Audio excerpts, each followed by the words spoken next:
আজকের গল্প নতুন ভূতের গল্প। মা, মানুষ মারা গেলে না হয় ভূত হয়, জামা কাপড়ে কি ভূত হতে পারে? হ্যাঁ, তা পারে বই কি।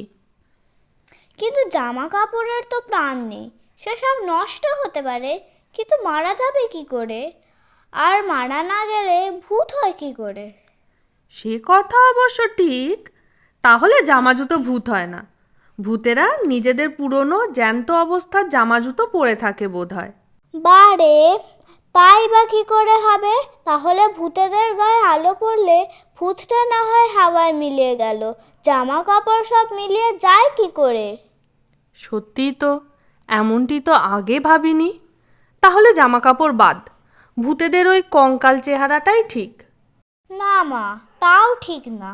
কেউ মারা গেলে, ভূত হলে তার গায়ের মাংস চামড়া না হয় চলে গেল, কিন্তু হাড়গোড় সব রয়ে গেল কেন? না মানে, মানুষের হাড় অর্থাৎ কঙ্কাল তো নষ্ট হতে সময় লাগে, তাই আর কি। তার মানে মাটিতে কবর দিলে কঙ্কালটা যখন মাটিতে মিশে যাবে তখন ভূতটাও মারা যাবে? আর মারা যাবার পরে সব পুড়িয়ে ফেললে কঙ্কালটাই বা থাকবে কি করে? এত সব জানি না বাপু, এমনিতেই রাত 12টা বাজতে চলল, ভূতের গল্প শুনবি কি না বল। সরি মা, রাগ করো না, ঠিক আছে, তুমি বলো, এবার চুপটি করে শুনছি। হ্যাঁ শোন, সেই দিনটা ছিল অমাবস্যা। বাড়ি থেকে দূরের বড় মাঠে সেদিন খেলতে গেছি। ওখানে বড় করে হিক্কে খেলার কোট কাটা হয়েছিল না, তাই খেলতে খেলতে খেয়াল করিনি বেশ সন্ধে হয়ে গেছে। ওদিকে মা বকবে, তাই শর্টকাটের জন্য বাঁশবাগানের মধ্যেকার রাস্তাটাই ধরলাম। একা একা বাড়ি ফিরছি, টিপ টিপ নিঝুম অন্ধকার, কেবল মচ মচ করে পায়ের তলা শুকনো বাঁশপাতা মারানোর আওয়াজ। আস্তে আস্তে আঁধার গাঢ় হলো। সরি মা, আর চুপ থাকতে পারলাম না। এই গল্প আমার একটুও ভালো লাগছে না। আমি বুঝতেই পারছি না, নিঝুম, বাঁশবাগান, অন্ধকার, এসব তো আমি চোখেই দেখিনি, বুঝবো কেমন করে? কেন, সেদিন তোকে গ্রামে গিয়ে দেখালাম না বাম্বু ট্রি? হ্যাঁ, সে দেখলাম বটে, কিন্তু সেখানে অন্ধকার কোথায়? ফ্যাট ফ্যাট করছে পোস্টের এলইডি আলো। কাছেই কোথায় আবার পুজো হচ্ছিল বলে এমন জোরে ডিজে বাজছিল। নিঝুম না কি যেন বললে? আমি তো তোমার কথাই শুনতে পাচ্ছিলাম না। বাবা, পালিয়ে বেঁচেছি। সত্যিই তো, অন্ধকার কি তবে কোথাও নেই? অন্ধকার কি কেবল মানুষের মনের মধ্যেই থেকে গেল? বেশ, এইবার শুরু নতুন ভূতের গল্প। সেদিনটা ছিল মঙ্গলবার।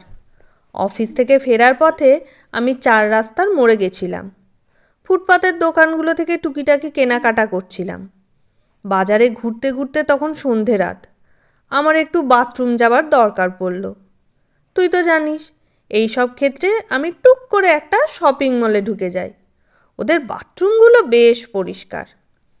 তেমনই একটা শপিং মলের বাথরুমে ঢুকে আমি দরজাটা বন্ধ করেছি। এমন সময় ঘটনাটা ঘটল। লোডশেডিং। ঝুপ করে সব অন্ধকার হয়ে গেল। না, ঠিক সব অন্ধকার নয়, এমার্জেন্সি কয়েকটা আলো জ্বলছিল বটে, কিন্তু সেসব আর কতটুকু। চারপাশে বেশ আলোয় আঁধারে ব্যাপার। আর ঠিক তখনই শুনতে পেলাম কান্নার আওয়াজটা। কাছেই হু হু করে কেউ কাঁদছে, একটু খোনা গলা। নির্দিষ্ট ঠিক কোথা থেকে আওয়াজটা আসছে বুঝতে পারলাম না। বাথরুমে আমি ছাড়া আর তো কোনো দ্বিতীয় প্রাণী নেই, দরজাও বন্ধ। আওয়াজটা আসছে কোথা থেকে? প্রথমটা বেশ ভয় ভয় করলো, গা ছমছমে ব্যাপার। মোবাইলটা বার করে টর্চটা জ্বালাতে গিয়েও জ্বালালাম না। একটু কৌতূহল হলো। আমার কেমন যেন মনে হলো আলোতে বোধহয় কান্নাটা থেমে যাবে। সাহস করে জিজ্ঞেস করলাম, কে কাঁদছো? বাথরুমে আর কি কেউ আছো? সেই খোনা গলায় উত্তর এলো, টর্চটা জ্বালবেন না প্লিজ। আমি বললাম, তা না হয় জ্বালবো না, কিন্তু তুমি আমার সব কথার উত্তর দিচ্ছ না যে বড়। আগে ভয় পাবেন না, রেগে যাবেন না তো? আমি ভূত। এই, কেউ আমার সাথে মজা করছো না তো? এটা প্রাঙ্ক কিছু নয় তো?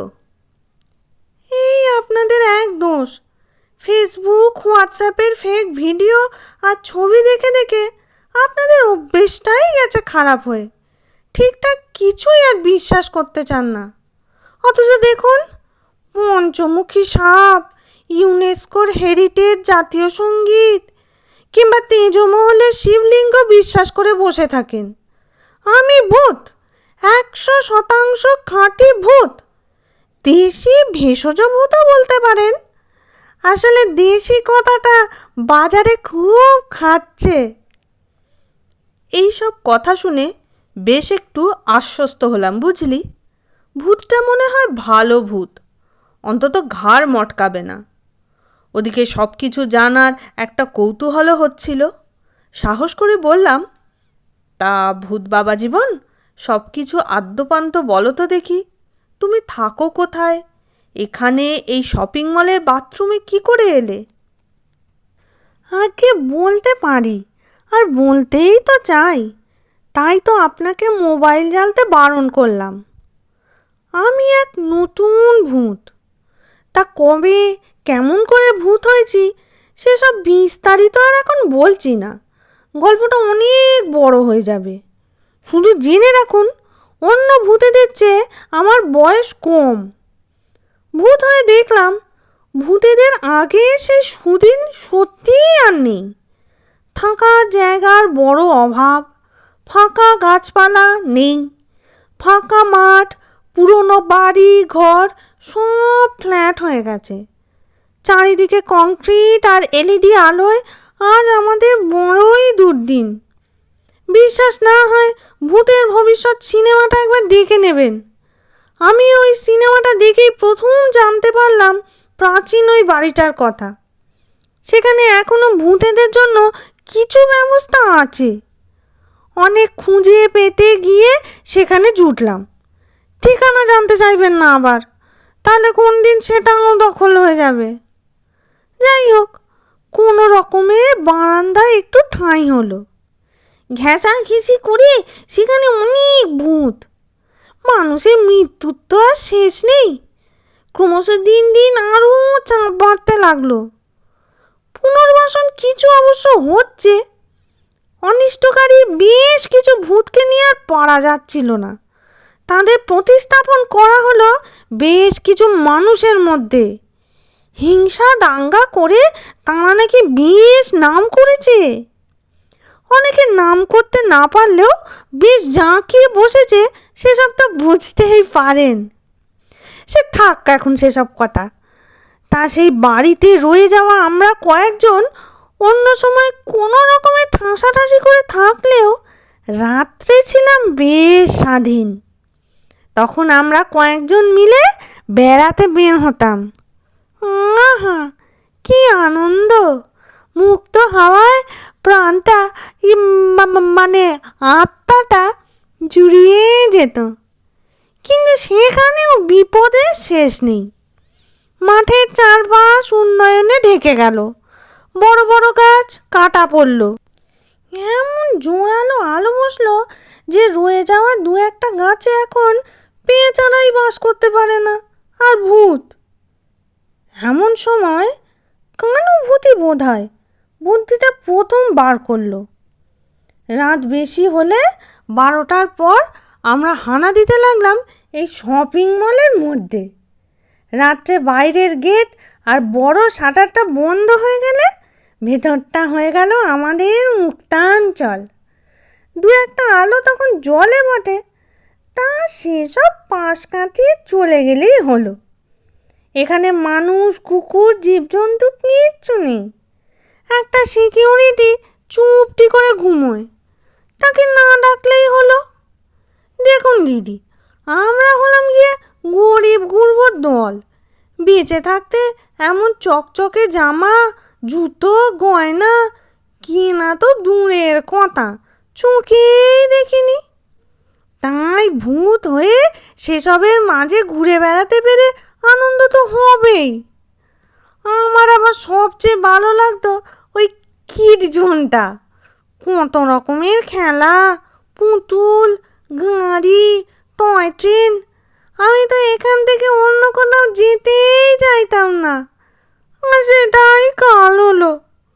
আমাদের নিয়ম ছিল সারা রাত যেখানে খুশি যত খুশি ঘোরো, কিন্তু ভোর হবার আগে অবশ্যই ডেরায় ফিরতে হবে, নইলেই মুশকিল। এইবারে হলো কি, গতকাল রাত্রে মলে এসে দেখি কিজনে ছোটদের জন্য নরম তুলতুলে চমৎকার একটা গদি এসেছে। বেঁচে থাকতে শুতাম ছেঁড়া মাদুরে, আর মরে গিয়ে তো যাই হোক, সেই গদিতে মহা আনন্দে আমি তো খেলেই যাচ্ছি। এমন সময় খেলতে খেলতে ঘুমিয়েই পড়লাম। ঘুম ভাঙতে প্রায় ঝলসে যাবার জোগাড়। কি সর্বনাশ! দেখি ভোর হয়ে গেছে। সঙ্গী সাথী ভূতেরা চারিদিকে কেউ কোথাও নেই। কটকটে সূর্যের আলো, এ কথা তো জানেন নিশ্চয়ই, আলো আমাদের পরম শত্রু। আমি হন্যে হয়ে ঘুরে বেড়াতে লাগলাম একটু অন্ধকারের খোঁজে। শপিং মলের এই কোণের থেকে ওই কোণে, শেষে একটা প্যাকিং বক্সের পিছনে লুকিয়ে বাঁচলাম। ভাবলাম রাত হোক, তখন পালিয়ে যাওয়া যাবে। কিন্তু তাতেও কি রক্ষা আছে? সন্ধে হতেই চারিদিকে আরও আলো জ্বলতে লাগলো। অনেক ঠক্কর খেতে খেতে শেষে এই বাথরুমের কোণে একটু অন্ধকার পেয়ে দিয়েছি। যদিও এখানেও রেহাই নেই, একটু অন্ধকার দেখলেই সবাই মোবাইল জ্বালায়। এখন এই প্রাণটা থুরি, ভূত দেহটা থাকলে হয়। আমার সত্যি খুব দুঃখ হলো। বললাম, তা তোমরা তো বাপু অনেক কিছু জানো, মানুষকে ভয় দেখাতে পারো, সবাইকে ভয় দেখিয়ে এখান থেকে পালাচ্ছ না কেন তুমি? ছি ছি দিদি, কি যে বলেন! সেসব অতি ছোট ঘেন্নার কাজ দুষ্টু ভূতেরা করে। আমাদের মধ্যে অমন কেউ কেউ আছে বটে, আর তাদের আবার হেভি ডিমান্ডও আছে। আপনাকে তো আগেই বললাম, অলরেডি তারা মানুষের মধ্যে ঢুকে গিয়ে কাজকর্ম শুরু করে দিয়েছে। তাই তো আমরাই এখন মানুষকে ভয় পাই। এসব শুনে আমিও চিন্তায় পড়ে গেলাম।